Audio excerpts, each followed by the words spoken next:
श्री अकाल टीवी 84 देख रहे सारे दर्शकों का स्वागत है। मैं हरप्रीत कौर ते बुलेटिन की शुरुआत करते हैं हेडलाइंस के नाल। भाजपा ਨੂੰ ਵੰਗਾਰਦਿਆਂ ਕਾਂਗਰਸ ਨੇ ਜਾਰੀ ਕੀਤਾ ਆਪਣਾ ਚੋਣ ਮੈਨੀਫੈਸਟੋ। ਅਸੀਂ ਵਾਅਦੇ ਨਿਭਾਵਾਂਗੇ ਨਾਮ ਹੇਠ ਰਾਹੁਲ ਗਾਂਧੀ ਨੇ ਜਾਰੀ ਕੀਤਾ 5 ਨੁਕਾਤੀ ਮੈਨੀਫੈਸਟੋ। ਕਿਹਾ ਜੋ ਨੁਕਸਾਨ ਨੋਟਬੰਦੀ ਕਾਰਨ ਹੋਇਆ ਉਹ ਸਾਲਾਨਾ 72000 ਰੁਪਏ ਵਾਲੀ ਸਕੀਮ ਨਾਲ ਹੋਵੇਗਾ ਠੀਕ। कांग्रेस के मैनीफेस्टो ते विरोधी पार्टियां दे हमले। पंजाब भाजपा प्रधान श्वेत मलिक ने कहा कैप्टन ने अपना मैनीफेस्टो नहीं कीता पूरा, राहुल गांधी किवें करनगे वादे पूरे। दरबार साहिब की पुरातन ड्योढ़ी नूं ढाउण दे मामले विच सुखपाल खैरा ने मंगिया श्रोमणी कमेटी प्रधान गोबिंद सिंह लोंगोवाल दा अस्तीफा। खैरा ने कहा श्रोमणी कमेटी इतिहासिक इमारतां दी देख रेख करन विच पूरी तरह हुई नाकाम, जबकि रणजीत सिंह ब्राह्मपुरा ने इस कार्रवाई पिछे बादलां दा दस्सिया हत्थ। खरड़ विच ड्रग इंस्पैक्टर नेहा शौरी की हत्या पिछे ड्रग माफिया का हाथ। आप आगू भगवंत मान ने कतल कांड लई सीबीआई जांच की कीती मंग। नाल ही मान ने अकाली दल वालों 5 उम्मीदवारों की घोषणा किए जाने ते बादलां नूं कीतियां टिचना। ते सिट नहीं कर सकी डेरा सिरसा के मुखी गुरमीत राम रहीम तो पुछगिछ। रोहतक की सुनारिया जेल ने पुछगिछ की नहीं दी इजाजत। हरियाणा विच अकाली दल की भाईवाल भाजपा की सरकार ते अकाली दल के आगू भी फस रहे ने सिट की जांच विच। ते हुण इन्हां खबरां दा विस्तार। लोक सभा चोणां 2019 ਲਈ कांग्रेस प्रधान राहुल गांधी ते यूपीए प्रधान सोनिया गांधी ने पार्टी का मैनीफेस्टो जारी कर दिता है। इस मैनीफेस्टो नूं पार्टी ने लोक आवाज का नाम दिता है ते इसका सिरलेख दिता है असीं वादे निभावांगे। मैनीफेस्टो जारी करन मौके राहुल गांधी ते सोनिया गांधी तो इलावा कांग्रेस की जनरल सकत्तर प्रियंका वाड्रा ते पार्टी के तमाम सीनियर आगू मौजूद रहे। राहुल गांधी ने इस मौके बोलदियां कहा कि साडा पूरा ध्यान रोजगार, किसान, भ्रिष्टाचार ते न्याय योजना ते है। राहुल गांधी ने दस्सिया कि मैनीफेस्टो विच 5 वड्डे विचार ने। उन्होंने कहा कि सालाना 72000 रुपए देने वाला विचार गरीबी ते वार है ते किसानां ते गरीबां दी जेब विच सीधा पैसा जाएगा। उन्होंने दावा किया कि पीएम मोदी ने जो नोटबंदी करके देश की अर्थव्यवस्था नूं जाम कर दिता है वो इस स्कीम नाल खत्म हो जाएगा। राहुल गांधी ने प्रधानमंत्री नरेंद्र मोदी नूं देश की सुरक्षा के मुद्दे ते बहस करने की चुनौती भी दी। राहुल गांधी ने प्रधानमंत्री नरेंद्र मोदी ते हमला करदियां कहा कि चौकीदार लुक गया है पर भज नहीं सकता। मैनिफेस्टो में 5 बड़े आइडिया हैं। हमारा हाथ का सिंबल है और 5 हमारे मेन थीम्स हैं। सबसे पहला थीम न्याय का थीम। प्रधानमंत्री ने कहा कि 15 लाख रुपए हर बैंक अकाउंट में डालेंगे और वो झूठ था। पूरा देश जानता है कि वो झूठ था। हमने उनकी बात पकड़ी और मैंने मैनिफेस्टो कमेटी से पूछा और कहा कि सच्चाई निकाल के हमें दीजिए। हिंदुस्तान के गरीब लोगों के बैंक अकाउंट में सचमुच हिंदुस्तान की सरकार कितना पैसा डाल सकती है। और एक नंबर दिया उन्होंने मुझे 72,000 रुपए हर साल। गरीबी पर वार 72,000। और यह कांग्रेस पार्टी की पहली गारंटी है कि हिंदुस्तान के 20% सबसे गरीब परिवारों को हर महीने उनके बैंक अकाउंट में कांग्रेस पार्टी की सरकार डायरेक्ट पैसा डालेगी। दूसरा, चिदंबरम जी ने कहा सबसे बड़े 2 मुद्दे हैं रोजगार और किसान। देश में युवाओं को रोजगार नहीं मिल रहा है। नरेंद्र मोदी ने 2 करोड़ की बात की, झूठ। मैंने इस मामले में भी मैनिफेस्टो कमेटी से कहा मुझे आप सच्चाई बताइए। सच्चाई क्या है? 2 करोड़ नहीं किए जा सकते तो आप मुझे बताइए सच्चाई क्या है। मैं सच्चाई बोलना चाहता हूं और सच्चाई बड़ी क्लियर है। 22 लाख सरकारी रोजगार खाली पड़े हैं। उनको कांग्रेस पार्टी मार्च 2020 तक भर के दे देगी।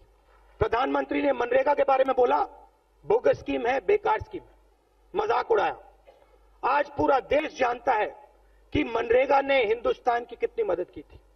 तो हम मनरेगा के 150 दिन गारंटी करना चाहते हैं।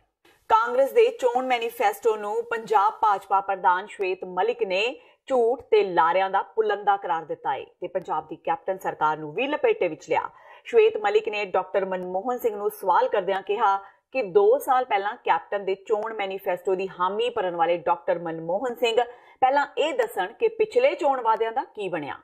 लोग अज पूछ रहे हैं कि नौकरी ते मोबाइल फोन कित्थे ने। उन्होंने कहा कि 2 साल पहला मैनीफेस्टो जारी करके पंजाब दे भविख नूं कांग्रेस ने ताला लगाया सी। उन्होंने कहा कि जो वादे उस मैनीफेस्टो विच कीते गए सन, पहला उन्हां दा जवाब दिता जावे। झूठ दा पिटारा है।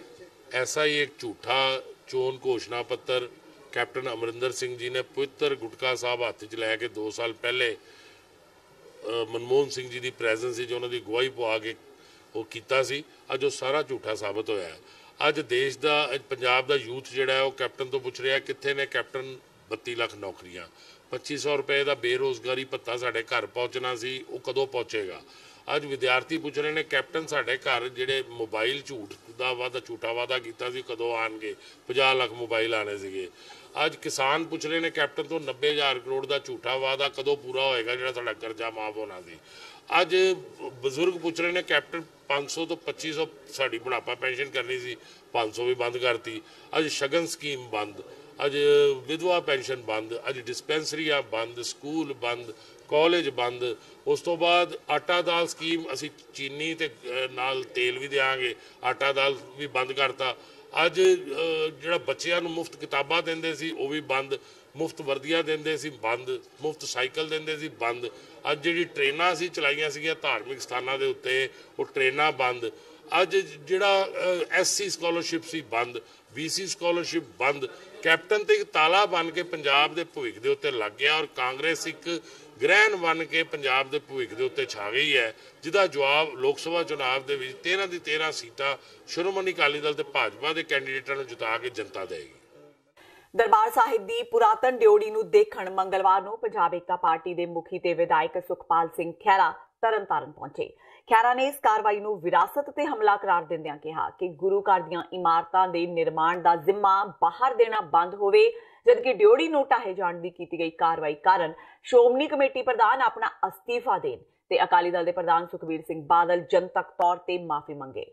PDA ਵੱਲੋਂ पंजाब एकता पार्टी ਦੀ खडूर साहिब लोक सभा हल्के तो उम्मीदवार बीबी परमजीत कौर खालड़ा समेत तरनताਰਨ पहुंचे सुखपाल सिंह खैरा ने कहा कि श्री गुरु अर्जन देव जी ਵੱਲੋਂ इस पवित्र स्थान की नींह रखी गई सी।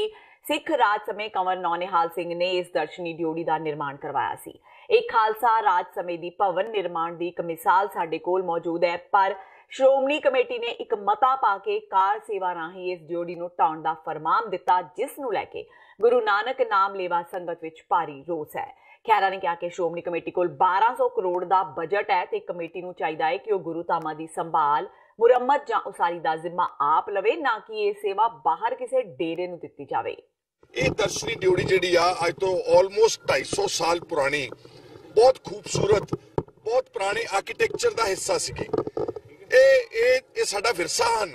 ਮੈਨੂੰ ਦੁੱਖ ਨਾਲ ਕਹਿਣਾ ਪੈ ਰਿਹਾ ਕਿ ਸੌੜੀ ਸੋਚ ਵਾਲੇ ਛੋਟੀ ਤੰਗ ਨਜ਼ਰੀਏ ਵਾਲੇ ਲੋਕਾਂ ਨੇ ਚੰਦ ਪੈਸਿਆਂ ਦੀ ਕਮਾਈ ਕਹਿ ਲੋ ਜਾਂ ਕੋਈ ਵਪਾਰ ਕਹਿ ਲੋ, SGPC ਵਰਗੀ ਸਾਡੀ ਮਹਾਨ ਸੰਸਥਾ ਨੇ ਮਤਾ ਪਾਸ ਕਰਕੇ ਇਸ ਦਰਸ਼ਨੀ ਡਿਊੜੀ ਨੂੰ ਜਿਹੜਾ ਕਾਰ ਸੇਵਾ ਵਾਲਿਆਂ ਨੂੰ ਦੇ ਕੇ ਇਸ ਨੂੰ ਡਿਮੋਲਿਸ਼ ਕਰਨ ਦਾ ਕੋਸ਼ਿਸ਼ ਕੀਤਾ, ਭੰਨ ਤੋੜ ਕੀਤੀ, ਛੇੜਛਾੜ ਕੀਤੀ ਔਰ ਕੀਤੀ ਵੀ ਰਾਤ ਨੂੰ ਚੋਰਾਂ ਵਾਂਗ। 400 ਬੰਦਾ ਲਿਆ ਕੇ ਪੁਲਿਸ ਦੀ ਟੁਕੜੀ ਨਾਲ ਲਿਆ ਕੇ ਹਥੌੜਿਆਂ ਨਾਲ ਤੇ ਹਰ ਕਿਸਮ ਦੇ ਹਥਿਆਰਾਂ ਦੇ ਨਾਲ ਆਪਣੇ ਵਿਰਸੇ ਨੂੰ ਖਤਮ ਕਰਨ ਦਾ ਉਪਰਾਲਾ ਕੀਤਾ। ਅਸੀਂ ਸਾਰੇ ਸਮੂਹ ਪੰਜਾਬ ਤੇ ਵਿਸ਼ਵ 'ਚ ਬੈਠੇ ਪੰਜਾਬੀ ਅਤੇ ਸਿੱਖ ਸੰਗਤ ਜਿਹੜੀ ਆ ਇਹਦੇ ਲਈ ਡਾਇਰੈਕਟਲੀ SGPC ਦੇ ਪ੍ਰਧਾਨ ਨੂੰ ਅਸੀਂ ਜ਼ਿੰਮੇਵਾਰ ਠਹਿਰਾਉਂਦੇ ਆ ਤੇ ਫਿਰਦੇ ਨੇ। ਇਹਦੇ ਲਈ ਸੁਖਬੀਰ ਸਿੰਘ ਬਾਦਲ ਦਾ ਪਰਿਵਾਰ ਡਾਇਰੈਕਟਲੀ ਰਿਸਪੌਂਸਿਬਲ ਹੈ। ਸ਼੍ਰੋਮਣੀ ਅਕਾਲੀ ਦਲ ਦੇ ਪ੍ਰਧਾਨ ਨੂੰ ਤੇ SGPC ਦੇ ਪ੍ਰਧਾਨ ਨੂੰ ਕਾਰ ਸੇਵਾ ਦੇਣ ਵਾਸਤੇ ਕਰੋੜਾਂ ਰੁਪਏ ਮਿਲਦੇ ਨੇ ਮੇਰੇ ਵੀਰੋ ਤੇ ਭਰਾਓ ਤੇ ਭੈਣੋ। ਬਹੁਤ ਅਫਸੋਸਨਾਕ ਗੱਲ ਹੈ ਕਿ SGPC ਜਿਹਦੇ ਕੋਲ 1200 ਕਰੋੜ ਰੁਪਏ ਦਾ ਬਜਟ ਹੈ, ਆਪਣੇ ਇਤਿਹਾਸਿਕ ਗੁਰਦੁਆਰਿਆਂ ਦੀ ਸੇਵਾ ਸੰਭਾਲ ਤੇ ਉਸ ਦੀ ਕਾਰ ਸੇਵਾ ਇਹਨਾਂ ਨੂੰ ਆਪ ਖੁਦ ਕਰਨੀ ਚਾਹੀਦੀ ਆ। ਜਦੋਂ ਅਸੀਂ ਇਸ ਤਰ੍ਹਾਂ ਨਾਲ ਉਹਨੂੰ ਆਊਟਸੋਰਸ ਕਰ ਦਿੰਨੇ ਆ, ਹੋਰਨਾਂ ਲੋਕਾਂ ਨੂੰ ਦੇ ਦਿੰਨੇ ਆ, ਉਹ ਤਾਂ ਫਿਰ ਵਿਸ਼ਵ 'ਚੋਂ ਪੈਸੇ ਇਕੱਠੇ ਕਰਨ ਦਾ ਇੱਕ ਤਰੀਕੇਕਾਰ ਬਣ ਜਾਂਦਾ ਹੈ। दर्शनी ड्योड़ी ढाए जाण दा मामला सियासी तूल फड़दा जा रहा है। अकाली दल टकसाली दे प्रधान रणजीत सिंह ब्रह्मपुरा ने इस घटना का ठीकरा बादल परिवार सिर भन्निया है। गुरुद्वारा साहिब पहुंचे ब्रह्मपुरा ने कहा कि बादलों के कहण ते ही रातों रात दर्शनी ड्योड़ी नूं ढाउण दी कोशिश की गई, जबकि कार सेवा हमेशा दिन वेले संगत नूं जाणू करवा के की जाती है। SGPC ਵੱਲੋਂ ਮਨਾਹੀ ਮਤਾ ਪਾਉਣ ਦੇ ਬਾਵਜੂਦ ਬਾਬਾ ਜਗਤਾਰ ਸਿੰਘ ਕਾਰ ਸੇਵਾ ਵਾਲਿਆਂ ਵੱਲੋਂ ਰਾਤ ਦੇ ਹਨੇਰੇ ਵਿੱਚ ਗੁਰਦੁਆਰਾ ਸਾਹਿਬ ਦੀ ਦਰਸ਼ਨੀ ਡਿਊਟੀ ਨੂੰ ਢਾਇਆ ਗਿਆ, ਜਿਸ ਨੂੰ ਲੈ ਕੇ ਸੰਗਤਾਂ ਵਿੱਚ ਭਾਰੀ ਰੋਸ ਹੈ। ਲੇਕਿਨ ਇਹਦਾ ਮਤਲਬ ਇਹ ਥੋੜਾ ਵੀ ਰਾਤ ਨੂੰ ਅੱਧੀ ਰਾਤ ਨੂੰ ਤੁਸੀਂ ਲਿਆ ਕੇ ਆਪਣੇ ਸ਼ਸਤਰ ਤੇ ਰਾਤ ਨੂੰ ਗੁਰਦੁਆਰੇ ਨੂੰ ਢਾ ਦਿਓ ਜਾਂ ਕੋਈ ਹੋਰ ਕੋਈ ਚੀਜ਼ ਨੂੰ ਕਰੋ, ਉਹ ਤਾਂ ਇੱਕ ਚੋਰੀ ਆ, ਉਹ ਤੇ ਇੱਕ ਫਰਾਡ ਆ, ਉਹ ਤਾਂ ਮੈਂ ਸਮਝਦਾ ਇੱਕ ਮੁੱਲੀ ਭਗਤ ਨਾਲ ਗਲਤ ਕੰਮ ਜਿਹੜੇ ਲੋਕ ਕਰ ਰਹੇ ਨੇ। ਔਰ ਇਹਦੇ ਵਿੱਚ ਜਿਹੜੇ ਦੋਸ਼ੀ ਨੇ ਉਹ ਬਾਦਲ ਪਰਿਵਾਰ ਹੀ ਆ, ਕਿਉਂਕਿ ਬਾਦਲ ਪਰਿਵਾਰ ਦੇ ਹੁਕਮ ਤੋਂ ਮੇਰਾ ਕੋਈ ਕੰਮ ਨਹੀਂ ਚੱਲਦਾ। ਮਾਫ ਕਰਨਾ, ਮੇਰੇ ਕੋਲ ਉਹ ਇੱਕ ਅੱਜ ਮਤਾ ਵਾ, ਜਿਸ ਮਤੇ ਦੇ ਮੁਤਾਬਕ ਸ਼੍ਰੋਮਣੀ ਕਮੇਟੀ ਨੇ ਮਤਾ ਪਾਇਆ ਕਿ ਬਾਬੇ ਜਿਹੜਾ ਬਾਬੇ ਦਾ ਨਾਮ ਭੁੱਲ ਗਿਆ ਸਿੰਘ, ਇਹਨੂੰ ਇਹ ਸੇਵਾ ਦਿੱਤੀ ਜਾਂਦੀ ਆ ਤੇ 2 ਸਾਲ ਦੀ ਸੇਵਾ ਦਿੱਤੀ ਜਾਂਦੀ ਹੈ। 2 ਸਾਲਾਂ ਦੇ ਵਿੱਚ ਬਾਬਾ ਜੀ ਇਹ ਸਾਰਾ ਕੰਮ ਜਿਹੜਾ ਇਹਨੂੰ ਮੁਕੰਮਲ ਕਰੂਗਾ। ਸੇਵਾ ਉਹਨਾਂ ਨੂੰ ਦਿੱਤੀ ਆ, ਪਰ ਗੱਲ ਇਹ ਵੀ ਜੇ ਸੇਵਾ ਉਹਨਾਂ ਨੂੰ ਦਿੱਤੀ ਆ ਤੇ ਕੰਮ ਸਾਰਾ ਠੀਕ ਸੀਗਾ ਤੇ ਅੱਧੀ ਰਾਤ ਨੂੰ ਕੀ ਲੋੜ ਸੀ ਉਹਨਾਂ ਨੂੰ ਇਹ ਕੰਮ ਕਰਨ ਦੀ? ਇਹਦਾ ਮਤਲਬ ਇਹ ਦਾਲ ਦੇ ਵਿੱਚ ਕੁਝ ਕਾਲਾ। ਆਮ ਆਦਮੀ ਪਾਰਟੀ ਦੇ ਆਗੂ ਦੇ ਸੰਗਰੂਰ ਤੋਂ ਪਾਰਟੀ ਉਮੀਦਵਾਰ ਭਗਵੰਤ ਮਾਨ ਨੇ ਖਰੜ ਵਿੱਚ ਡਰੱਗ ਇੰਸਪੈਕਟਰ ਦੀ ਗੋਲੀ ਮਾਰ ਕੇ ਕੀਤੀ ਹੱਤਿਆ ਦੇ ਮਾਮਲੇ ਵਿੱਚ CBI ਜਾਂਚ ਦੀ ਮੰਗ ਕੀਤੀ ਹੈ। ਮਾਨ ਨੇ ਕਿਹਾ ਕਿ ਇਹ ਕਤਲ ਡਰੱਗ ਮਾਫੀਆ ਦਾ ਕੰਮ ਹੈ। ਨੇਹਾ ਸ਼ੌਰੀ ਨੂੰ ਇੱਕ ਇਮਾਨਦਾਰ ਅਫਸਰ ਦੱਸਦਿਆਂ ਮਾਨ ਨੇ ਕਿਹਾ ਕਿ ਉਹ ਨਸ਼ਿਆਂ ਦੇ ਵਿਰੁੱਧ ਕੰਮ ਕਰ ਰਹੀ ਸੀ ਤੇ ਇਸੇ ਕਾਰਨ ਉਸ ਨੂੰ ਕਤਲ ਕਰ ਦਿੱਤਾ ਗਿਆ। ਭਾਰਤ ਭੂਸ਼ਣ ਆਸ਼ੂ ਦੇ ਮੁੱਦੇ ਤੇ ਬੋਲਦਿਆਂ ਮਾਨ ਨੇ ਕਿਹਾ ਕਿ ਉਹਨਾਂ ਕੋਲ ਆਸ਼ੂ ਖਿਲਾਫ ਕਈ ਸ਼ਿਕਾਇਤਾਂ ਆਈਆਂ ਸਨ ਤੇ ਅਜੇ ਵੀ ਉਹਨਾਂ ਦੀਆਂ ਟੀਮਾਂ ਆਸ਼ੂ ਖਿਲਾਫ ਸਬੂਤ ਇਕੱਠੇ ਕਰ ਰਹੀਆਂ ਨੇ। ਅਕਾਲੀ ਦਲ ਵੱਲੋਂ 5 ਉਮੀਦਵਾਰਾਂ ਦੀ ਘੋਸ਼ਣਾ ਕੀਤੇ ਜਾਣ ਤੇ ਭਗਵੰਤ ਮਾਨ ਨੇ ਬਾਦਲਾਂ ਨੂੰ ਟਿੱਚਰਾਂ ਵੀ ਕੀਤੀਆਂ। ਖਰੜ ਡਰੱਗ ਇੰਸਪੈਕਟਰ ਦੀ ਗੋਲੀ ਮਾਰ ਕੇ ਹੱਤਿਆ ਹੋਈ ਹੈ, ਅਸਲਾ ਕਿੱਥੋਂ ਆਇਆ? ਸਰਕਾਰ ਨੂੰ ਜਾਂਚ ਲਈ ਕਹੋਗੇ ਤੁਸੀਂ? ਅਸੀਂ CBI ਤੋਂ ਜਾਂਚ ਦੀ ਮੰਗ ਕਰਦੇ ਹਾਂ ਕਿ ਇਮਾਨਦਾਰ ਜਿਹੜੇ ਮੁਲਾਜ਼ਮ ਨੇ ਜਾਂ ਇਮਾਨਦਾਰ ਕੋਈ ਅਫਸਰ ਨੇ, ਉਹਨਾਂ ਨੂੰ ਇਸ ਤਰ੍ਹਾਂ ਮਾਫੀਆ ਦਾ ਜਿਹੜਾ ਸ਼ਿਕਾਰ ਕਿਉਂ ਹੋਣਾ ਪੈ ਰਿਹਾ। ਅੱਜ ਡਰੱਗ ਮਾਫੀਆ ਜਿਹੜਾ ਜਾਂ ਮੈਡੀਕਲ ਜਿਹੜੇ ਨਸ਼ੇ ਨੇ, ਇਹ ਉਹ ਮਾਫੀਆ ਦਾ ਕੰਮ ਹੈ ਕਿ ਇੱਕ ਜਿਹੜੀ ਇਮਾਨਦਾਰ ਜਿਹੜੀ ਅਫਸਰ ਸੀ, ਡਰੱਗ ਇੰਸਪੈਕਟਰ ਸੀ, ਉਹਦੀ ਹੱਤਿਆ ਕੀਤੀ। CBI ਤੋਂ ਜਾਂਚ ਦੀ ਮੰਗ ਕਰਦੇ ਹਾਂ। ਭਾਰਤ ਭੂਸ਼ਣ ਆਸ਼ੂ ਦਾ ਜਿਹੜਾ ਮਾਮਲਾ ਜ਼ਮੀਨ ਘੁਟਾਲੇ ਦਾ, ਉਹਦੇ ਲਈ ਅਸੀਂ ਧਰਨੇ ਦਿੱਤੇ ਆ। ਅਸੀਂ ਸਾਡੇ ਕੋਲੇ ਹੋਰ ਵੀ ਸ਼ੈਲਰ ਮਾਲਕ ਆਏ ਨੇ ਜਿਨ੍ਹਾਂ ਨੇ ਕਿਹਾ ਕਿ ਸਾਡੇ ਨਾਲ ਵੀ ਇਹਨਾਂ ਨੇ ਘੁਟਾਲੇ ਕੀਤੇ ਨੇ। ਉਹ ਮਾਮਲਾ ਜਿਹੜਾ ਅਸੀਂ ਲੁਧਿਆਣੇ ਦੀ ਸਾਡੀ ਟੀਮ ਜਿਹੜੀ ਹੈ ਉਹ ਲਗਾਤਾਰ ਉਠਾ ਰਹੀ ਹੈ। ਸਾਡੇ ਬੰਦੇ ਤੇ ਪਰਚੇ ਵੀ ਕੀਤੇ ਨੇ ਇਹਨਾਂ ਨੇ, ਫੜ ਕੇ ਵੀ ਜੇਲ੍ਹ ਚ ਲੈ ਗਏ। ਕੋਈ ਗੱਲ ਨਹੀਂ, ਅਸੀਂ ਲੋਕਾਂ ਦੇ ਹੱਕ ਚ ਲੜਾਂਗੇ।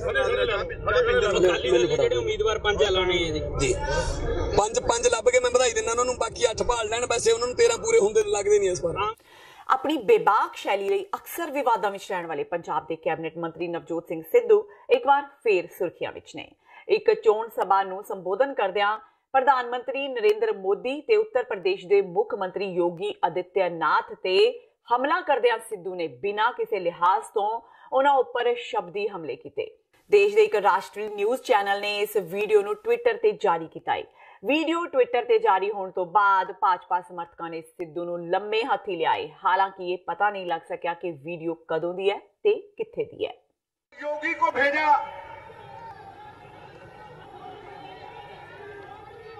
अभी सिर मुंडवाया ही था कि ओले भी पड़ गए। समझता क्या है अपने आप को? बोलो योगी साहब, अपने घर में जाके देखो, जिस कॉन्स्टिट्यूएंसी में तुम चीफ मिनिस्टर हो, 1.5 लाख से ठुके हो तुम, ठुके हारे हो तुम। क्या बात करते हो? उल्टा चोर कोतवाल को डांटे। चौकीदार चोर है और चौकीदार का कुत्ता भी चोर के साथ मिला हुआ है। मैदान में योगी, काहे का योगी? सबसे बड़ा भोगी। ठोको और सत्ता का लोभी, खोद दो इसकी गोभी। ठोको ताड़ी। काहे का है ये? हवा में बातें करते हैं ये लोग। 4.5 साल बहकाया इन लोगों ने हिंदुस्तान को। मुझे प्रधानमंत्री से एहतराम है, लेकिन प्रधानमंत्री के झूठ से मुझे सख्त नफरत है, सख्त नफरत है। बहनों भाइयों, बहनों भाइयों, बरेली चले गए, बरेली। बहनों भाइयों, मुझे बरेली बड़ी अच्छी लगती है क्योंकि झुमका यही गिरा था। ये प्रधानमंत्री है, काहे का प्रधानमंत्री है। ਤੇ ਹੁਣ ਵੇਲਾ ਹੋ ਗਿਆ ਬ੍ਰੇਕ ਦਾ। ਬਾਕੀ ਦੀਆਂ ਖਬਰਾਂ ਇਸ ਬ੍ਰੇਕ ਤੋਂ ਬਾਅਦ।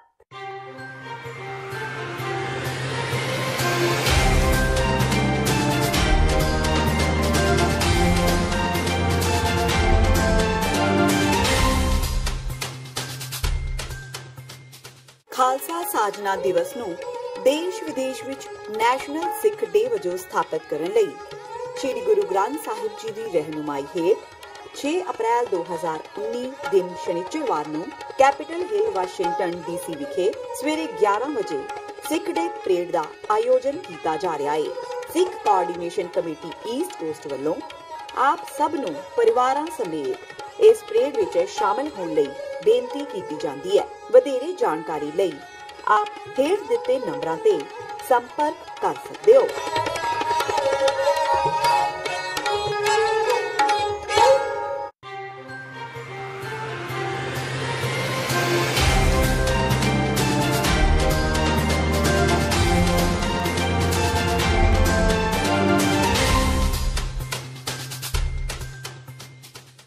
ब्रेक के बाद टीवी 84 ਦੀ ਖਬਰਾਂ ਦੇ ਬੁਲੇਟਿਨ ਵਿੱਚ ਸਵਾਗਤ ਹੈ। ਵਾਦਿਆਂ ਅਗਲੀ ਖਬਰ ਵੱਲ। ਭਗਵੰਤ ਮਾਨ ਦੇ ਪੱਖ ਵਿੱਚ ਚੋਣ ਪ੍ਰਚਾਰ ਲਈ ਧੂਰੀ ਦੇ ਪਿੰਡਾਂ ਵਿੱਚ ਪੁੱਜੇ ਆਮ ਆਦਮੀ ਪਾਰਟੀ ਦੇ ਆਗੂ ਪ੍ਰਿੰਸੀਪਲ ਬੁੱਧਰਾਮ ਨੇ ਪ੍ਰਚਾਰ ਕੀਤਾ। ਪ੍ਰਿੰਸੀਪਲ ਬੁੱਧਰਾਮ ਨੇ ਲੋਕ ਇਨਸਾਫ ਪਾਰਟੀ ਦੇ ਆਗੂ ਜੱਸੀ ਜਸਰਾਜ ਤੇ ਵੀ ਨਿਸ਼ਾਨਾ ਵਿੰਨਿਆ। ਬੁੱਧਰਾਮ ਨੇ ਕਿਹਾ ਕਿ ਜੱਸੀ ਜਸਰਾਜ ਹੁਣ ਸੰਗਰੂਰ ਤੋਂ ਚੋਣ ਲੜ ਰਹੇ ਨੇ, ਉਹਨਾਂ ਦਾ ਨਿਸ਼ਾਨਾ ਸਿਰਫ ਭਗਵੰਤ ਮਾਨ ਦੀਆਂ ਵੋਟਾਂ ਖਰਾਬ ਕਰਨਾ ਹੀ ਹੈ। ਬੁੱਧਰਾਮ ਅਨੁਸਾਰ ਜੱਸੀ ਨਰਿੰਦਰ ਮੋਦੀ ਨੂੰ ਪ੍ਰਧਾਨ ਮੰਤਰੀ ਬਣਾਉਣਾ ਚਾਹੁੰਦੇ ਨੇ। ਬੁੱਧਰਾਮ ਨੇ ਜੱਸੀ ਨੂੰ ਸਵਾਲ ਕਰਦਿਆਂ ਪੁੱਛਿਆ ਕਿ ਪਿਛਲੇ 5 ਸਾਲ ਜੱਸੀ ਕਿੱਥੇ ਸਨ। ਬਠਿੰਡਾ ਚੋਣ ਲੜਨ ਸੰਬੰਧੀ ਪੁੱਛੇ ਇੱਕ ਸਵਾਲ ਦੇ ਜਵਾਬ ਵਿੱਚ ਉਹਨਾਂ ਕਿਹਾ ਕਿ ਆਮ ਆਦਮੀ ਪਾਰਟੀ ਦੇ ਉਮੀਦਵਾਰਾਂ ਦਾ ਐਲਾਨ 2 ਦਿਨਾਂ ਵਿੱਚ ਹੋ ਜਾਵੇਗਾ। 5 ਕੈਂਡੀਡੇਟ ਰਹਿ ਗਏ, ਅਸੀਂ 5 ਕੈਂਡੀਡੇਟ ਸਿਰਫ ਅੱਜ ਕੱਲ ਦਾ ਪਰਸੋਂ 2 ਦਿਨਾਂ ਦੀ ਮੀਟ ਲਗਾ ਸੀ ਕਰਕੇ ਮਾਨ ਸਾਹਿਬ ਨਵਾਂ ਜੱਸੀ ਜਸਰਾਜ ਸੰਗਰੂਰ ਤੋਂ ਚੋਣ ਲੜ ਰਹੇ ਹੈ। ਪਹਿਲਾਂ ਆਮ ਆਦਮੀ ਪਾਰਟੀ ਚ ਰਹੇ, ਇਹਨਾਂ ਦੇ ਸਾਥੀ ਕਲਾਕਾਰ ਰਹੇ ਹੈ, ਕੀ ਕਹੋਗੇ? 5 ਸਾਲ ਕਿੱਥੇ ਗਿਆ ਸੀ ਉਹ?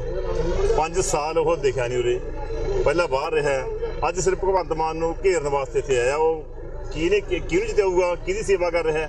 ਭਗਵੰਤ ਮਾਨ ਜਿਹੜਾ ਬੰਦਾ ਹਰਾ ਰਿਹਾ ਹੈ, ਸਿੱਧਾ ਮਤਲਬ ਮੋਦੀ ਦੀ ਸੇਵਾ ਕਰ ਰਿਹਾ। ਬੇਅਦਬੀ ਤੇ ਗੋਲੀकांडाਂ ਦੀ ਪੜਤਾਲ ਲਈ ਬਣੀ ਵਿਸ਼ੇਸ਼ ਜਾਂਚ ਟੀਮ ਅੱਜ ਡੇਰਾ ਸਿਰਸਾ ਦੇ ਮੁਖੀ ਗੁਰਮੀਤ ਰਾਮ ਰਹੀਮ ਤੋਂ ਪੁੱਛਗਿੱਛ ਨਹੀਂ ਕਰ ਸਕੀ। ਜਾਂਚ ਟੀਮ ਅੱਜ ਰੋਹਤਕ ਦੀ ਸੁਨਾਰੀਆ ਜੇਲ੍ਹ ਪਹੁੰਚੀ, ਪਰ ਪੰਜਾਬ ਦੇ ਅਫਸਰਾਂ ਨੂੰ ਜੇਲ੍ਹ ਅੰਦਰ ਜਾਣ ਦੀ ਇਜਾਜ਼ਤ ਹੀ ਨਹੀਂ ਦਿੱਤੀ ਗਈ। ਜ਼ਿਲ੍ਹਾ ਪ੍ਰਸ਼ਾਸਨ ਨੇ ਸੁਰੱਖਿਆ ਦਾ ਹਵਾਲਾ ਦਿੰਦਿਆਂ ਸਿੱਟ ਦੀ ਅਰਜ਼ੀ ਵਿਚਾਰ ਕਰਨ ਲਈ ਰੱਖ ਲਈ ਹੈ। ਜ਼ਿਕਰਯੋਗ ਹੈ ਕਿ ਇਹ ਮਾਮਲਾ ਸ਼੍ਰੋਮਣੀ ਅਕਾਲੀ ਦਲ ਨਾਲ ਜੁੜਿਆ ਹੋਇਆ ਹੈ ਤੇ ਹਰਿਆਣਾ ਵਿੱਚ ਉਹਨਾਂ ਦੇ ਭਾਈਵਾਲ ਬੀਜੇਪੀ ਦੀ ਸਰਕਾਰ ਹੈ ਤੇ ਰੋਹਤਕ ਦੀ ਸੁਨਾਰੀਆ ਜੇਲ੍ਹ ਵਿੱਚ ਡੇਰਾ ਸਿਰਸਾ ਦਾ ਮੁਖੀ ਗੁਰਮੀਤ ਰਾਮ ਰਹੀਮ ਬੰਦ ਹੈ। ਹਾਲਾਂਕਿ ਐਸਆਈਟੀ ਨੇ ਅਦਾਲਤੀ ਹੁਕਮ ਮਿਲਣ ਤੋਂ ਬਾਅਦ ਸੁਨਾਰੀਆ ਜੇਲ੍ਹ ਦੇ ਅਫਸਰਾਂ ਨੂੰ ਚਿੱਠੀ ਲਿਖ ਕੇ ਆਪਣੇ ਪ੍ਰੋਗਰਾਮ ਬਾਰੇ ਦੱਸ ਦਿੱਤਾ ਸੀ। ਇਸ ਦੇ ਬਾਵਜੂਦ ਉਹਨਾਂ ਨੂੰ ਰਾਮ ਰਹੀਮ ਤੋਂ ਪੁੱਛਗਿੱਛ ਕਰਨ ਦੀ ਆਗਿਆ ਨਹੀਂ ਦਿੱਤੀ ਗਈ। ਫਤਿਹਗੜ੍ਹ ਸਾਹਿਬ ਤੋਂ ਆਮ ਆਦਮੀ ਪਾਰਟੀ ਦੇ ਸਾਂਸਦ ਤੇ ਹਾਲ ਹੀ ਵਿੱਚ ਭਾਰਤੀ ਜਨਤਾ ਪਾਰਟੀ ਵਿੱਚ ਸ਼ਾਮਿਲ ਹੋਏ ਹਰਿੰਦਰ ਸਿੰਘ ਖਾਲਸਾ ਗੁਰੂ ਨਗਰੀ ਅੰਮ੍ਰਿਤਸਰ ਪੁੱਜੇ। ਆਗਾਮੀ ਲੋਕ ਸਭਾ ਚੋਣ ਲੜਨ ਨੂੰ ਲੈ ਕੇ ਪੁੱਛੇ ਗਏ ਇੱਕ ਸਵਾਲ ਦੇ ਜਵਾਬ ਵਿੱਚ ਉਹਨਾਂ ਗੋਲਮੋਲ ਜਵਾਬ ਦਿੰਦਿਆਂ ਕਿਹਾ ਕਿ ਵੈਸੇ ਤਾਂ ਉਹ ਚੋਣ ਨਹੀਂ ਲੜਨਗੇ, ਪਰ ਜੇ ਭਾਜਪਾ ਆਗੂ ਕਹਿਣਗੇ ਤਾਂ ਉਹ ਮਨਾ ਵੀ ਨਹੀਂ ਕਰ ਸਕਣਗੇ। ਹੋਰ ਕੀ ਕੁਝ ਕਿਹਾ ਹਰਿੰਦਰ ਸਿੰਘ ਖਾਲਸਾ ਨੇ, ਆਓ ਸੁਣਦੇ ਹਾਂ। ਖਾਲਸਾ ਜੀ, ਅੰਮ੍ਰਿਤਸਰ ਤੋਂ ਕੈਂਡੀਡੇਟ ਕੌਣ ਹੋਏਗਾ ਬੀਜੇਪੀ ਦਾ? ਪਤਾ ਨਹੀਂ। ਕਹਿ ਰਹੇ ਹੋ ਕਿ ਨਹੀਂ ਤੁਹਾਡੇ ਜੇਤਲੀ ਸਾਹਿਬ ਨਾਲ ਤੁਸੀਂ ਮੇਰੇ ਭਰਾ ਨੇ, ਕੋਈ ਗੱਲ ਦੱਸੀ ਹੋਵੇ? ਮੇਰੀ ਤਾਂ ਜੀ ਅਜੇ 6-7 ਦਿਨਾਂ ਦੀ ਉਮਰ ਹੈ ਜੀ ਬੀਜੇਪੀ ਵਿੱਚ, ਮੈਨੂੰ ਕੁਝ ਨਹੀਂ ਪਤਾ। ਜੇਕਰ ਤੁਹਾਨੂੰ ਟਿਕਟ ਮਿਲਦੀ ਹੈ ਅੰਮ੍ਰਿਤਸਰ ਤੋਂ, ਕੁਝ ਕਿਸ ਤਰ੍ਹਾਂ ਸਮਝੋਗੇ ਆਪਣੇ ਆਪ ਨੂੰ? ਅਗਰ ਪਾਰਟੀ ਦਾ ਹੁਕਮ ਹੋਏ, ਟਿਕਟ ਮਿਲਦੀ ਹੈ, ਤੁਸੀਂ ਆਪਣੇ ਆਪ ਨੂੰ ਕੁਝ ਕਿਸ ਤਰ੍ਹਾਂ ਸਮਝੋਗੇ ਜੀ? ਮੈਨੂੰ ਤਾਂ ਜੀ ਮੈਂ ਕਾਰਿਆਕਰਤਾ ਦੇ ਤੌਰ ਤੇ ਬੜਾ ਖੁਸ਼ਕਿਸਮਤ ਸਮਝਦਾ। ਜੇ ਟਿਕਟ ਮਿਲੇ, ਮੈਂ ਤਾਂ ਜੀ ਮੈਂ ਕਹੀ ਜਿਹੜਾ ਬੰਦਾ ਕਾਰਿਆਕਰਤਾ ਦੇ ਤੌਰ ਤੇ ਖੁਸ਼ਕਿਸਮਤ ਹੈ, ਉਹਨੂੰ ਕੋਈ ਵੀ ਚੀਜ਼ ਦੇਵਾਂਗੇ ਤਾਂ ਖੁਸ਼ਕਿਸਮਤ ਹੀ ਰਹੇਗਾ। ਪਾਰਟੀ ਵੱਲੋਂ ਵੀ ਕਿਹਾ ਜਾਂਦਾ ਕਿ ਟਿਕਟ ਤੁਸੀਂ ਕਰੋਗੇ, ਤੇ ਮੈਂ ਕੌਣ ਹੁੰਦਾ ਜੀ ਨਾ ਕਹਿਣ ਵਾਲਾ? ਮੇਰੀ ਕੀ ਔਕਾਤ ਹੈ? ਆਮਦਨ ਤੋਂ ਜ਼ਿਆਦਾ ਜਾਇਦਾਦ ਇਕੱਠੀ ਕਰਨ ਦੇ ਮਾਮਲੇ ਵਿੱਚ ਪੰਜਾਬ ਤੇ ਹਰਿਆਣਾ ਹਾਈ ਕੋਰਟ ਨੇ ਅਕਾਲੀ ਆਗੂ ਦਿਆਲ ਸਿੰਘ ਕੋਲਿਆਂਵਾਲੀ ਦੀ ਅੰਤਰਿਮ ਜ਼ਮਾਨਤ ਨੂੰ ਮਨਜ਼ੂਰ ਕਰ ਲਿਆ ਹੈ। ਬਾਦਲਾਂ ਦੇ ਕਰੀਬੀ ਕੋਲਿਆਂਵਾਲੀ ਨੇ ਸੁਪਰੀਮ ਕੋਰਟ ਦੇ ਹੁਕਮਾਂ ਤੋਂ ਬਾਅਦ ਮੋਹਾਲੀ ਅਦਾਲਤ ਵਿੱਚ ਆਤਮ ਸਮਰਪਣ ਕਰ ਦਿੱਤਾ ਸੀ ਤੇ 2 ਮਹੀਨਿਆਂ ਤੋਂ ਵਧੇਰੇ ਸਮਾਂ ਜੇਲ੍ਹ ਵਿੱਚ ਬਿਤਾਉਣ ਤੋਂ ਬਾਅਦ ਉਹਨਾਂ ਨੂੰ ਜ਼ਮਾਨਤ ਮਿਲੀ ਸੀ। ਵਿਜੀਲੈਂਸ ਨੇ ਜਾਂਚ ਤੋਂ ਬਾਅਦ ਕੁਝ ਹੋਰ ਧਾਰਾਵਾਂ ਜੋੜ ਕੇ ਕੋਲਿਆਂਵਾਲੀ ਨੂੰ ਦੁਬਾਰਾ ਨੋਟਿਸ ਭੇਜ ਕੇ ਪੇਸ਼ ਹੋਣ ਲਈ ਕਿਹਾ ਸੀ, ਜਿਸ ਤੋਂ ਬਾਅਦ ਕੋਲਿਆਂਵਾਲੀ ਨੇ ਹਾਈ ਕੋਰਟ ਵਿੱਚ ਅੰਤਰਿਮ ਜ਼ਮਾਨਤ ਮੰਗੀ ਸੀ। ਜੈ ਜਵਾਨ ਜੈ ਕਿਸਾਨ ਪਾਰਟੀ ਨੇ ਇਨਾਮੀ ਕੈਦੀ ਧਰਮਵੀਰ ਧਾਲੀਵਾਲ ਨੂੰ ਸੰਗਰੂਰ ਲੋਕ ਸਭਾ ਸੀਟ ਤੋਂ ਚੋਣ ਮੈਦਾਨ ਵਿੱਚ ਉਤਾਰਿਆ ਹੈ। ਜੈ ਜਵਾਨ ਜੈ ਕਿਸਾਨ ਪਾਰਟੀ ਦੇ ਆਗੂ ਧਰਮਵੀਰ 2005 ਵਿੱਚ ਉਮਰ ਕੈਦ ਦੀ ਸਜ਼ਾ ਕੱਟ ਚੁੱਕੇ ਨੇ। ਧਾਲੀਵਾਲ ਨੇ ਪੜ੍ਹਨ ਲਿਖਣ ਦੇ ਸ਼ੌਕ ਕਰਕੇ ਜੇਲ੍ਹ ਵਿੱਚ ਹੀ ਡਾਕਟਰੀ ਦੀ ਡਿਗਰੀ ਸਮੇਤ 5 ਸਰਟੀਫਿਕੇਟ ਹਾਸਲ ਕੀਤੇ। ਇਸ ਦੇ ਨਾਲ ਹੀ ਧਰਮਵੀਰ ਨੇ ਜੇਲ੍ਹ ਵਿੱਚ ਹੋਰ ਕੈਦੀਆਂ ਨੂੰ ਵੀ ਪੜ੍ਹਾਉਣਾ ਸ਼ੁਰੂ ਕਰ ਦਿੱਤਾ। ਧਰਮਵੀਰ ਧਾਲੀਵਾਲ ਨੇ ਕੈਦੀਆਂ ਦੇ ਭੰਗੜਾ ਤੇ ਹੋਰ ਕਈ ਤਰ੍ਹਾਂ ਦੇ ਕੈਂਪ ਲਗਾ ਕੇ ਉਹਨਾਂ ਨੂੰ ਚੰਗੇ ਨਾਗਰਿਕ ਬਣਨ ਦੀ ਸਿਖਲਾਈ ਦਿੱਤੀ। ਜੇਲ੍ਹ ਵਿੱਚ ਬੈਠਿਆਂ ਉਹਨਾਂ ਨੂੰ 2 ਵਾਰ ਲੱਖਾਂ ਰੁਪਇਆਂ ਦੇ ਇਨਾਮ ਮਿਲੇ। ਧਾਲੀਵਾਲ ਨੇ ਦੱਸਿਆ ਕਿ ਜੇਲ੍ਹ ਵਿੱਚ ਰਹਿੰਦਿਆਂ ਉਹਨਾਂ ਆਪਣੀ ਜੀਵਨ ਤੇ ਇੱਕ ਗੀਤ ਵੀ ਲਿਖਿਆ। ਇਸ ਤੋਂ ਬਾਅਦ ਉਹਨਾਂ ਉਮਰ ਕੈਦ ਤੇ ਇੱਕ ਹੋਰ ਗੀਤ ਲਿਖਿਆ, ਜਿਸ ਵਿੱਚੋਂ ਉਹਨਾਂ ਦਾ ਕੇਸ ਦੁਬਾਰਾ ਖੁੱਲਿਆ ਤੇ ਉਹਨਾਂ ਦੀ ਸਜ਼ਾ ਮਾਫ ਕਰ ਦਿੱਤੀ ਗਈ। ਧਰਮਵੀਰ ਧਾਲੀਵਾਲ ਦਾ ਕਹਿਣਾ ਹੈ ਕਿ ਉਹ ਕਿਸਾਨਾਂ ਤੇ ਜਵਾਨਾਂ ਦੀ ਆਵਾਜ਼ ਬੁਲੰਦ ਕਰਨਗੇ। ਇਸੇ ਮੁੱਦੇ ਨਾਲ ਉਹ ਲੋਕਾਂ ਵਿੱਚ ਜਾ ਕੇ ਚੋਣ ਪ੍ਰਚਾਰ ਕਰਨਗੇ। ਇਹ ਜੀ ਜੋ ਮੇਰਾ ਜੇਲ੍ਹ ਦਾ ਰਿਕਾਰਡ ਸੀਗਾ, ਆਰਟੀਕਲ ਵਗੈਰਾ ਆਉਂਦੇ ਹੁੰਦੇ ਸੀਗੇ, ਇਹ ਪੜ੍ਹਦੇ ਰਹਿੰਦੇ ਹੁੰਦੇ ਸੀਗੇ, ਕਾਫੀ ਮੈਨੂੰ ਫੋਨ ਫਾਨ ਆਉਂਦੇ ਰਹਿੰਦੇ ਹੁੰਦੇ ਸੀਗੇ। ਇਹ ਮੇਰੇ ਕੋਲ ਕਈ ਪਾਰਟੀਆਂ ਨੇ ਪਹੁੰਚ ਕੀਤੀ ਸੀਗੀ, ਪਰ ਮੈਂ ਕੁਝ ਵੱਖਰਾ ਕਰਨਾ ਚਾਹੁੰਦਾ ਸੀਗਾ। ਇੱਕ ਤਾਂ ਮੈਨੂੰ ਨਾਂ ਵਧੀਆ ਲੱਗਿਆ, ਜੈ ਜਵਾਨ ਜੈ ਕਿਸਾਨ, ਤੇ ਉਹਨਾਂ ਨੇ ਬਲਜੀਤ ਸਿੰਘ ਔਲਖ ਜੀ ਜੋ ਪਾਰਟੀ ਦੇ ਪ੍ਰਧਾਨ ਨੇ, ਉਹਨਾਂ ਨਾਲ ਮੇਰੀ ਗੱਲ ਹੋਈ ਤੇ ਉਹਨਾਂ ਨੇ ਮੈਨੂੰ ਕਿਹਾ ਕਿ ਅਸੀਂ ਤੈਨੂੰ ਸੰਗਰੂਰ ਤੋਂ ਚੋਣ ਲੜਾਉਣਾ ਚਾਹੁੰਦੇ ਹਾਂ। ਤੋ ਮੈਨੇ ਹਾਂ ਕਰ ਦਿੱਤੀ ਜੀ। ਜੇਲ੍ਹ ਦੇ ਵਿੱਚ ਜੀ ਪਹਿਲਾਂ ਤਾਂ ਮੈਂ ਕੰਪਿਊਟਰ ਕੋਰਸ ਕੀਤਾ, ਫਿਰ ਮੈਂ ਕੈਦੀਆਂ ਨੂੰ ਭੰਗੜਾ ਸਿਖਾਉਣ ਲੱਗਿਆ, ਐਕਟਿੰਗ ਸਿਖਾਉਣ ਲੱਗਿਆ, ਨਸ਼ਿਆਂ ਦੇ ਕੈਂਪ ਲਾਉਣ ਲੱਗ ਗਿਆ ਜੀ। ਜੇਲ੍ਹ ਦੇ ਵਿੱਚ ਜਿਮ ਵਗੈਰਾ, ਕੰਪਿਊਟਰ ਸੈਂਟਰ ਖੋਲ੍ਹਿਆ ਜੀ। ਮੇਰੀਆਂ ਆਪਣੀਆਂ ਕਈ ਟੇਪਾਂ ਆਈਆਂ ਜੀ। ਪਹਿਲੀ ਉਮਰ ਕੈਦ ਦਾ ਰੀਅਲ ਸਟੋਰੀ, ਫਿਰ ਜੇਲ੍ਹ ਦਾ ਰੀਅਲ ਸਟੋਰੀ, ਔਰ ਪਹਿਲੀ ਟੇਪ ਦੇ ਉੱਤੇ ਮੈਨੂੰ 1,11,000 ਰੁਪਏ ਦਾ ਇਨਾਮ ਮਿਲਿਆ ਜੀ। ਦੂਸਰੀ ਟੇਪ ਤੇ ਮੈਨੂੰ 1.25 ਲੱਖ ਰੁਪਏ ਦਾ ਅਵਾਰਡ ਮਿਲਿਆ ਜੀ। ਮੈਨੂੰ 7.5 ਸਾਲ ਕੱਟਣੇ ਪਏ। 7.5 ਸਾਲ ਬਾਅਦ ਬਰੀ ਹੋਇਆ ਸੀਗਾ ਜੀ ਮੈਂ। ਪਹਿਲੀ 2005 ਦੇ ਵਿੱਚ ਮੈਨੂੰ ਕੈਦ ਹੋਈ ਸੀਗੀ ਇੱਕ ਨਜਾਇਜ਼ ਕਤਲ ਕੇਸ ਦੇ ਵਿੱਚ।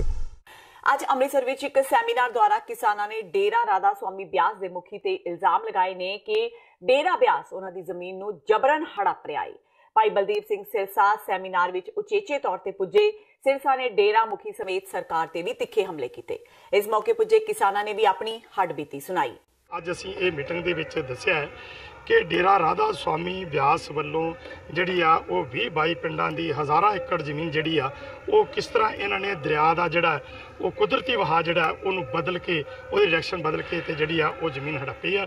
ਅਤੇ ਅਸੀਂ ਇਹ ਅੱਜ ਜਿਹੜਾ ਪ੍ਰੋਗਰਾਮ ਕੀਤਾ ਹੈ ਇਹਦੇ ਵਿੱਚ ਅਸੀਂ ਇਹ ਸਲਾਹ ਕੀਤੀ ਹੈ ਕਿ ਇਹ ਜਿਹੜੀਆਂ ਇਹਨਾਂ ਨੇ ਚਾਰ ਦੀਵਾਰੀ ਕੀਤੀ ਹੋਈ ਆ ਔਰ ਤਾਰ ਫੈਂਸੀ ਕੀਤੀ ਆ, ਇਹਨੂੰ ਅਸੀਂ ਜਿਹੜਾ ਉਹ ਫਾਰਗ ਕਰਵਾ ਕੇ ਤੋਂ ਤਾਰ ਜਿਹੜੀ ਹਟਵਾ ਕੇ ਤੇ ਜਿਹੜੀਆਂ ਅਸਲ ਮਾਲਕਾਂ ਦੀਆਂ ਜ਼ਮੀਨਾਂ ਨੇ ਉਹ ਕਿਸ ਤਰ੍ਹਾਂ ਲੈਣੀਆਂ ਨੇ। ਜਿਸ ਤਰ੍ਹਾਂ ਕਿ ਅਸੀਂ ਤੁਹਾਨੂੰ ਦੱਸ ਦਈਏ ਕਿ ਜਿਹੜਾ ਬਿਆਸ ਬੁੱਢਾ ਥੇ ਪੰਚਾਇਤ ਦਾ ਜਿਹੜਾ ਕੇਸ ਸਾਡਾ ਚੱਲ ਰਿਹਾ ਸੀ, ਉਸ ਕੇਸ ਦੇ ਵਿੱਚ ਮਾਨਯੋਗ ਪੰਜਾਬ ਤੇ ਹਰਿਆਣਾ ਹਾਈ ਕੋਰਟ ਨੇ ਜਿਹੜਾ ਕਿ ਡੇਰਾ ਰਾਧਾ ਸਵਾਮੀ ਸਤਸੰਗ ਬਿਆਸ ਜਿਹੜੀ ਸੁਸਾਇਟੀ ਹੈ ਇਹਨਾਂ ਨੂੰ ਪਾਰਟੀ ਬਣਾ ਲਿਆ। ਸੋ ਭਾਵ ਇਹਨਾਂ ਨੇ ਜ਼ਮੀਨਾਂ ਦੇ ਜਿਹੜੇ ਕਬਜ਼ੇ ਕੀਤੇ ਸੀ, ਹਾਈ ਕੋਰਟ ਵੀ ਇਸ ਗੱਲ ਨੂੰ ਪ੍ਰਵਾਨ ਕਰ ਲਿਆ ਕਿ ਇਹ ਵਾਕਿਆ ਹੀ ਡੇਰੇ ਨੇ ਜਿਹੜਾ ਕਬਜ਼ਾ ਕੀਤਾ ਹੈ। ਤੇ ਹੁਣ ਅਸੀਂ ਇੱਕ ਲੋਕ ਲਹਿਰ ਪੈਦਾ ਕਰਕੇ ਤੇ ਇਹਨਾਂ ਜਿਹੜੀਆਂ ਜ਼ਮੀਨਾਂ ਜਿਹੜੀਆਂ ਲੋਕਾਂ ਦੀਆਂ, ਜਿਸ ਤਰ੍ਹਾਂ ਕਿ ਇਹਨਾਂ ਦੀ ਜ਼ਮੀਨ ਹੈ, ਰਜਿੰਦਰ ਸਿੰਘ ਦੀ ਜ਼ਮੀਨ ਹੈ, ਇਹ ਲక్ష్ਮਣ ਦੀ ਪੰਚਾਇਤ ਦੀ ਜ਼ਮੀਨ ਹੈ, ਇਸੇ ਤਰ੍ਹਾਂ ਇਹ ਜਗੀਰ ਸਿੰਘ ਹੋਰਾਂ ਦੀ ਜਿਹੜੀ ਜ਼ਮੀਨ ਹੈ, ਇਹਨਾਂ ਦੇ 2-2 ਮਰਲੇ ਦੇ ਪਲਾਟ ਨੇ, ਇਹ ਅਸੀਂ ਛਡਾਉਣ ਵਾਸਤੇ ਜਿਹੜਾ ਜਿੱਥੇ ਕਾਨੂੰਨੀ ਲੜਾਈ ਲੜ ਰਹੇ ਹਾਂ ਉਹਦੇ ਨਾਲ ਲੋਕਾਂ ਦੇ ਵਿੱਚ ਇੱਕ ਲੋਕ ਲਹਿਰ ਪੈਦਾ ਕਰਨ ਵਾਸਤੇ ਅਸੀਂ ਤੁਹਾਡੇ ਮੀਡੀਆ ਦੇ ਰਾਹੀਂ ਤੇ ਇਸ ਤਰ੍ਹਾਂ ਦੀਆਂ ਮੀਟਿੰਗਾਂ ਕਰਕੇ ਇਹ ਜਿਹੜਾ ਅਸੀਂ ਅੱਜ ਗੁਰਦੁਆਰਾ 6ਵੀਂ ਪਾਤਸ਼ਾਹੀ ਰਣਜੀਤ ਐਵਨਿਊ ਅੰਮ੍ਰਿਤਸਰ ਦੇ ਵਿੱਚ ਜਿਹੜੀ ਮੀਟਿੰਗ ਕਰਕੇ ਇਹ ਇੱਕ ਸੁਨੇਹਾ ਜਿਹੜਾ ਲੋਕਾਂ ਨੂੰ ਦੇਣ ਵਾਸਤੇ। ਭੋਗਪੁਰ ਪੁਲਿਸ ਦੇ ਇੱਕ ਮੋਟਰਸਾਈਕਲ ਸਵਾਰ ਨੌਜਵਾਨ ਦੀ ਹੱਥੋਂ ਪਾਈ ਦੀ ਇੱਕ ਵੀਡੀਓ ਸੋਸ਼ਲ ਮੀਡੀਆ ਤੇ ਵਾਇਰਲ ਹੋਈ ਹੈ। ਦਰਅਸਲ ਭੋਗਪੁਰ ਪੁਲਿਸ ਵੱਲੋਂ ਜਲੰਧਰ ਜੰਮੂ ਕੌਮੀ ਸ਼ਾਹ ਮਾਰਗ ਤੇ ਨਾਕਾਬੰਦੀ ਕੀਤੀ ਗਈ ਸੀ। ਇਸ ਦੌਰਾਨ ਇੱਕ ਮੋਟਰਸਾਈਕਲ ਸਵਾਰ ਪੁਲਿਸ ਨਾਕੇ ਨੇੜੇ ਪੁੱਜਾ ਤੇ ਪੁਲਿਸ ਨਾਕਾ ਦੇਖ ਕੇ ਆਪਣਾ ਮੋਟਰਸਾਈਕਲ ਪਿਛਾਂਹ ਵੱਲ ਮੋੜ ਕੇ ਪੁਲਿਸ ਨੂੰ ਗਲਤ ਇਸ਼ਾਰੇ ਕਰਦਾ ਹੋਇਆ ਵਾਪਸ ਚਲਾ ਗਿਆ। ਕੁਝ ਦੇਰ ਬਾਅਦ ਉਕਤ ਨੌਜਵਾਨ ਦੂਸਰੇ ਪਾਸੇ ਤੋਂ ਫਿਰ ਪੁਲਿਸ ਨਾਕੇ ਤੇ ਪੁੱਜ ਗਿਆ ਤੇ ਪੁਲਿਸ ਮੁਲਾਜ਼ਮਾਂ ਨੇ ਉਕਤ ਮੋਟਰਸਾਈਕਲ ਚਾਲਕ ਨੂੰ ਰੋਕ ਕੇ ਮੋਟਰਸਾਈਕਲ ਦੇ ਪੇਪਰ ਦਿਖਾਉਣ ਲਈ ਕਿਹਾ। ਨੌਜਵਾਨ ਨੇ ਪੁਲਿਸ ਨਾਲ ਬਹਿਸਦਿਆਂ ਕਿਸੇ ਨਾਲ ਫੋਨ ਤੇ ਗੱਲ ਕਰਵਾਉਣੀ ਚਾਹੀ, ਪਰ ਮੁਲਾਜ਼ਮਾਂ ਨੇ ਗੱਲ ਕਰਨ ਤੋਂ ਮਨਾ ਕਰ ਦਿੱਤਾ। ਮੋਟਰਸਾਈਕਲ ਚਾਲਕ ਨੌਜਵਾਨ ਪੁਲਿਸ ਮੁਲਾਜ਼ਮ ਨਾਲ ਉਲਝ ਪਿਆ ਤੇ ਧੱਕਾ ਮੁੱਕੀ ਸ਼ੁਰੂ ਕਰ ਦਿੱਤੀ। ਨਾਕੇ ਤੇ ਮੌਜੂਦ ਥਾਣਾ ਮੁਖੀ ਨੇ ਜਦੋਂ ਨੌਜਵਾਨ ਤੋਂ ਪੁੱਛਗਿੱਛ ਕੀਤੀ ਤਾਂ ਨੌਜਵਾਨ ਥਾਣਾ ਮੁਖੀ ਨਾਲ ਵੀ ਉਲਝ ਪਿਆ। ਮੁਲਾਜ਼ਮਾਂ ਨੇ ਜਦੋਂ ਇਸ ਨੌਜਵਾਨ ਨੂੰ ਪੁਲਿਸ ਗੱਡੀ ਵਿੱਚ ਬਿਠਾਉਣ ਦਾ ਯਤਨ ਕੀਤਾ ਤਾਂ ਨੌਜਵਾਨ ਨੇ ਪੁਲਿਸ ਮੁਲਾਜ਼ਮਾਂ ਨਾਲ ਧੱਕਾ ਮੁੱਕੀ ਕੀਤੀ। ਪੁਲਿਸ ਨੌਜਵਾਨ ਨੂੰ ਥਾਣੇ ਲੈ ਗਈ। ਫਿਲਹਾਲ ਪੁਲਿਸ ਨੇ ਸਿਮਰਨਜੀਤ ਸਿੰਘ ਖਿਲਾਫ ਸਰਕਾਰੀ ਮੁਲਾਜ਼ਮ ਦੀ ਡਿਊਟੀ ਵਿੱਚ ਰੁਕਾਵਟ ਪਾਉਣ ਤੇ ਮੁਲਾਜ਼ਮਾਂ ਨਾਲ ਬਹਿਸ ਕਰਨ ਦੀਆਂ ਧਾਰਾਵਾਂ ਹੇਠ ਮਾਮਲਾ ਦਰਜ ਕਰ ਲਿਆ ਹੈ।